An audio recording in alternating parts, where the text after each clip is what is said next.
Oke guys, mari kita makan rujak mengkudu.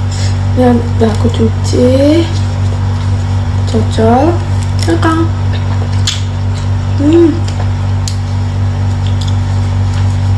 Enak banget.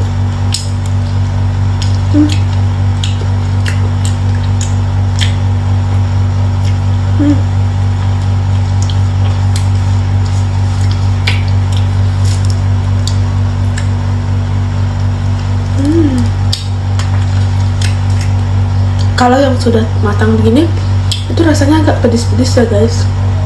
Tuh.